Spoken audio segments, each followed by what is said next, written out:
Deirdre's Sorrows, which Swami Kriyananda wrote for the Mystic Harp album, is based on a traditional Irish myth called Deirdre of the Sorrows. And more specifically, this song is based on a 3-act play by John Millington Synge that uses the same title, Deirdre's Sorrows. The story is generally a tragic one, with Deirdre unable to avoid her fate, eventually losing everything and finally taking her own life on the grave of her lost husband. The story itself then is neither, in short, it's neither happy nor uplifting in its own right. And so it's interesting that this song, both in its lyrics and its overall mood, doesn't appear to be uplifting either.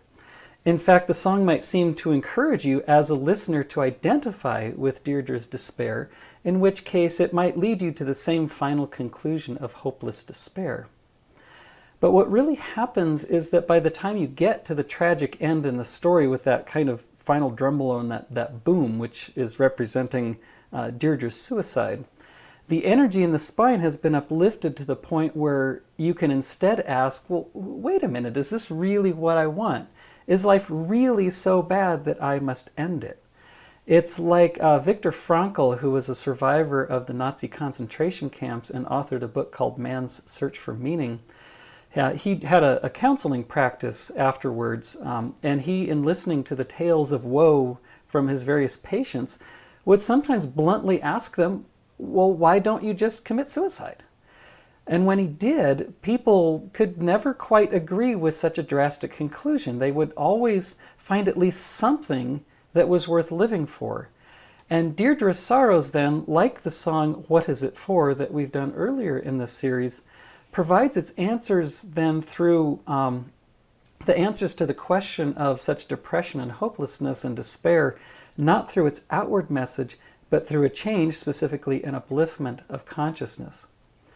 Now, to understand the song further, it's helpful here to quote at length Kriyananda's own discussion of the song that comes from Chapter 9 of Art as a Hidden Message. Here's what he says. Deirdre's life is a tragic tale of betrayal, death, and self-immolation. I had to describe musically her intense emotions, which form the basis for that story.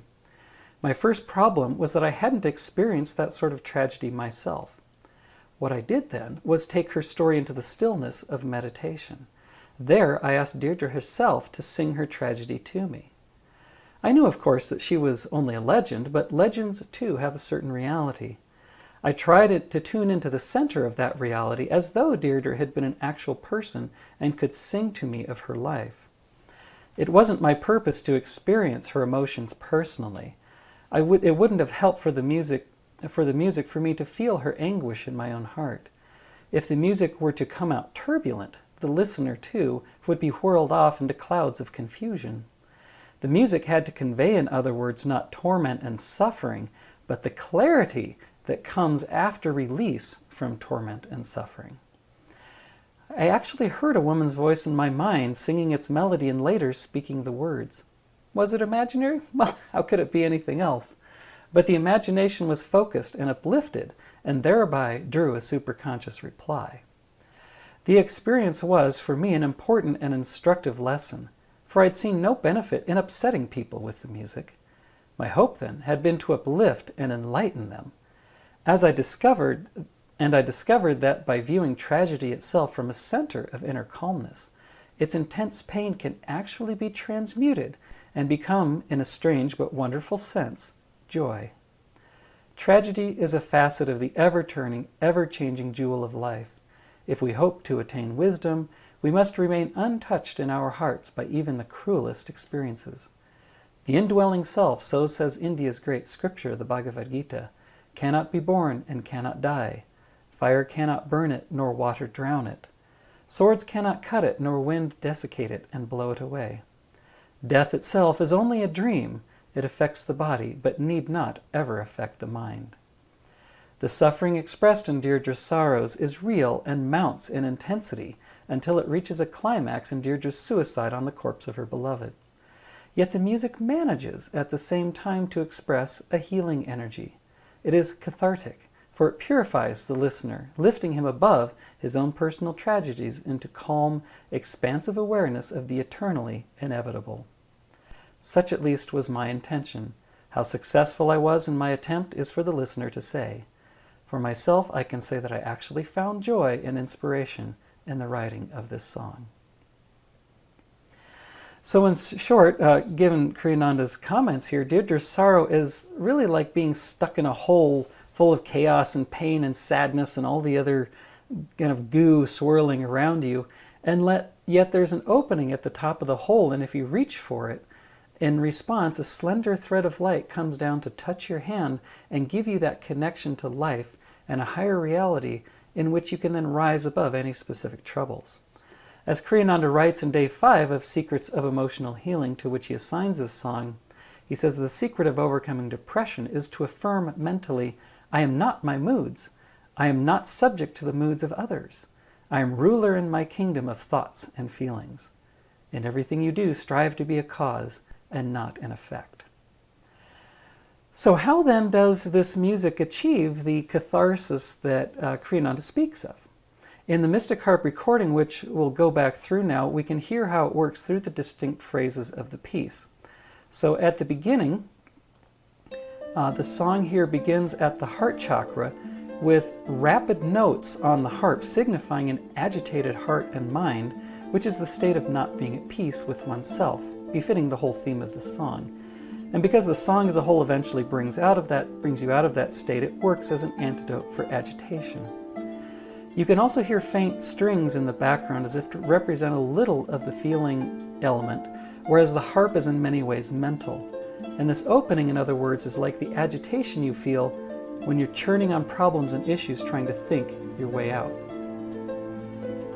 Now, with the feeling still primarily in the heart center, you hear louder strings joining in as if the emotions of the heart are flaring up in response to all the thinking and mental gyrations. And the melody here changes a bit too, suggesting that once the heart gets going with both mental and emotional agitation, you find all kinds of new ways and new reasons to be unhappy. In short, through the second part, we've awakened the full feeling of the heart, uncovering the pains much more than if we kept it on only a mental level. We'll hear it change here in a minute. I'll just let it play.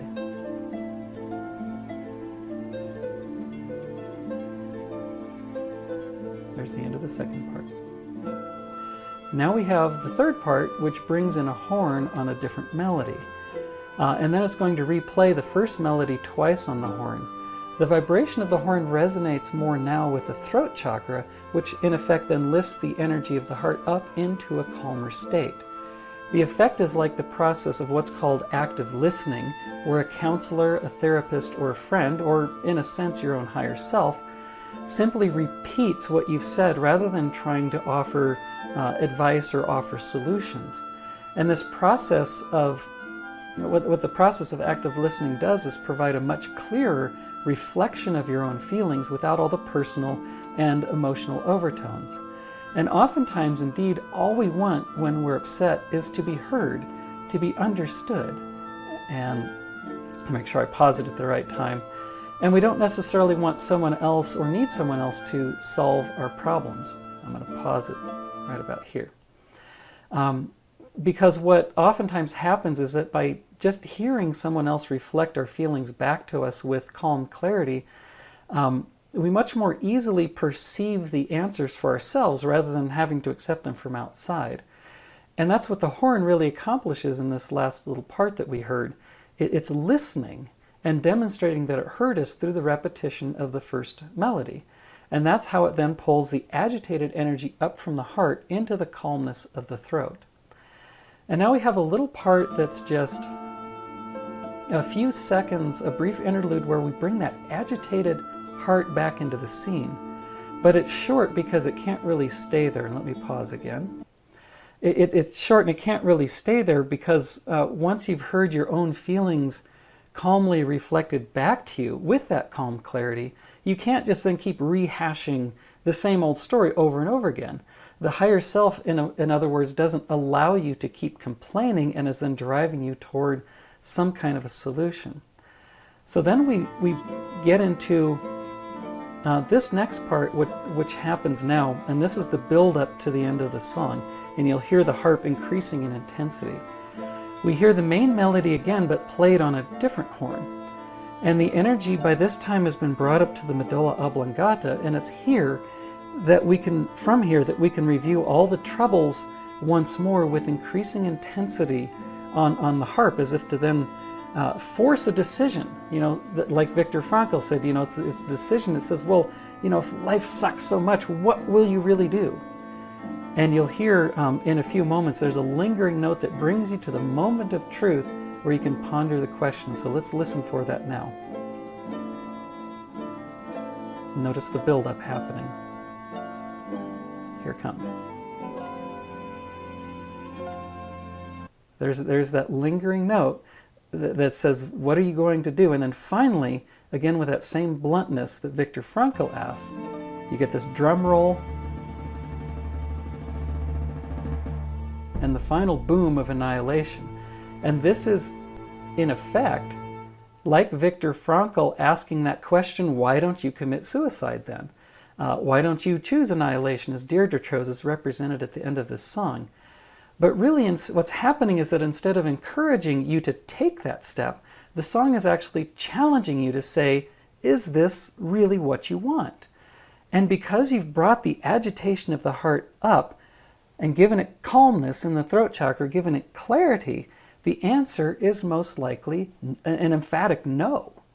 So what's happened here is the song has pulled off a kind of coup d'etat, because if we leave depressed energy in the heart, it can easily provide, it can very much override reason and the natural instinct of self-preservation, and then lead one to committing suicide, because people commit suicide because all that depressed energy in the spine sinks lower and lower down to the very bottom into the first chakra, where there seems to be no way out other than death or annihilation. But here instead the song has brought that energy up to actually stimulate the medulla, to stimulate the seat of the ego. And it's here that it energizes the ego's self-preservation instinct, such that when the ego is then presented with that stark choice of suicide, it has the strength to say no.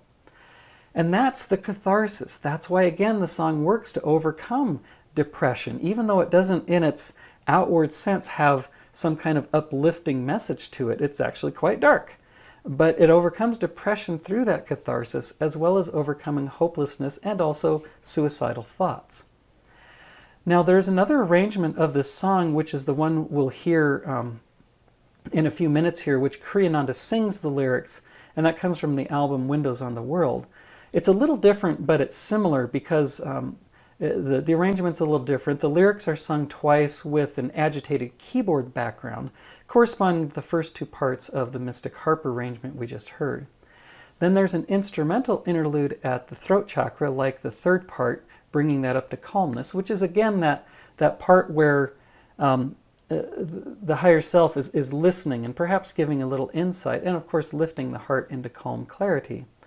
We then hear the lyrics sung again twice through, like that build-up part, which is sung here at the medulla, ending again with a big final boom and final annihilation. But by repeating the lyrics at the medulla, what the song is doing is giving the ego a chance to say, no, wait a minute. If I reflect on all these lyrics that are so dark, is this wholly negative attitude that's expressed in lyrics really valid? Because there is beauty in love, at least on occasion. And the idea that nothing's true, a very absolutist statement, is mere hyperbole. It's not real truth. So the ego, if not the higher self coming here from the spiritual eye, is given a chance to challenge the depressed heart. And at a higher level, reason then can break the hypnosis of depression, saying, okay, come on, is the world really as dark as you think it is? And the words like this, that we have the energized ego and the higher self challenging us, that could be the same thing as a voice of a skilled counselor who stays with you in sessions as you delve deeper and deeper into your depression, and then finds just the right moment to help you spring out of that downward spiral to affirm, no, I want to live, I want to love, there must be something true, as opposed again to the claims that the lyric makes, the claims of typically a depressed consciousness. It's also interesting to ask, why would Ananda include this song on the album Windows on the World, which was originally entitled Some of My Favorites? It's like, why, in other words, would we consider a song like this a favorite? But considering what he wrote about composing it, and going beyond that a little, what's perhaps marvelous here is that the song illustrates how the self-preserving ego is not always an obstacle. We often hear on the spiritual path that we need to overcome the ego, but it is an upper chakra in the spine. It's simply the negative pole of the spiritual eye. So it's higher than all the other 5 chakras lower in the spine. And so the ego can, in fact, be very instrumental and helpful in uplifting the energy from the heart, uplifting the energy from the other lower centers to prevent that energy from sinking, so it can then choose to direct it upwards toward the positive pole of the spiritual eye here. And Ananda, in fact, explains in a number of places that a healthy ego is really essential to the spiritual path. In his book, Awaken to Superconsciousness, for example, he points out that meditation produces a healthy ego, which is to say, as he says, expands a person's worldview and enables people to better cope with the stresses of life. Meditators, he continues, are really better equipped to overcome depression, neurotic behavior, as well as feelings of social inadequacy. He also writes about the qualities of a healthy ego in his little book, Secrets of Self-Acceptance. He says a person with a healthy ego is not, as some people imagine, self-assertive and aggressive. These qualities are symptoms, rather, of a contractive consciousness. One with a healthy ego gazes outward in appreciation upon the world around him. He seeks to understand rather than to be understood, to relate to rather than be related to. He is giving, self-giving, and empathetic. A person whose ego is unhealthy is preoccupied with himself, with his complexes, problems, and worries. He concentrates on how others treat him, not on what he can do for them. He might be described as a psychological vortex. His perceptions turn inward upon himself as the focus of all his interests. His contractedness is unhealthy because it distorts his perceptions of reality, robs him of his native ability to enjoy life, and becomes ultimately a prison from which he can imagine no escape. A healthy ego, too, really is needed to understand that one truly and ultimately wants God. And so, yes, on the spiritual path, the ego must ultimately offer itself upwards to the spiritual eye, But until one is really ready for that final push to liberation, the ego is very much a necessary aid to spiritual progress. What Deirdre's sorrows then accomplishes is to help turn an unhealthy ego into a healthy ego, thus overcoming the negative emotions associated with an unhealthy ego. And it does this by clearly revealing the natural end result of an unhealthy state, stimulating the ego here at the medulla to want something more, to want something higher, to rise above petty self-preoccupation and one's little troubles, and finally to see life with an increasingly expansive point of view.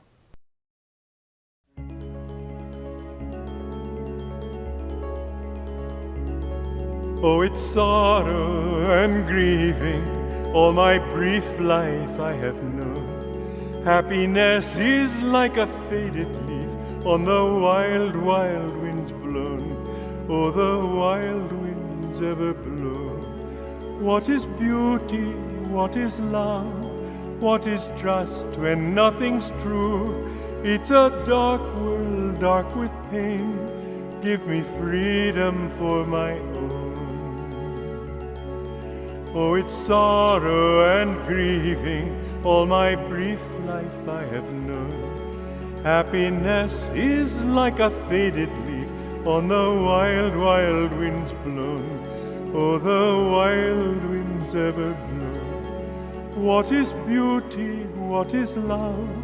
What is trust when nothing's true? It's a dark world, dark with pain.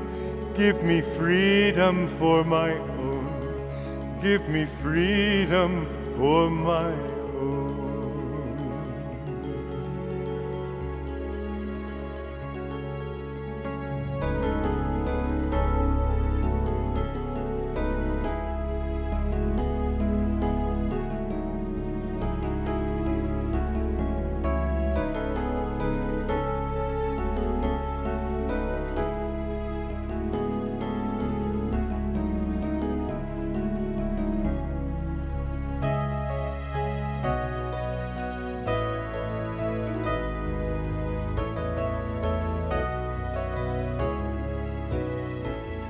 Oh, it's sorrow and grieving, all my brief life I have known. Happiness is like a faded leaf on the wild, wild winds blown.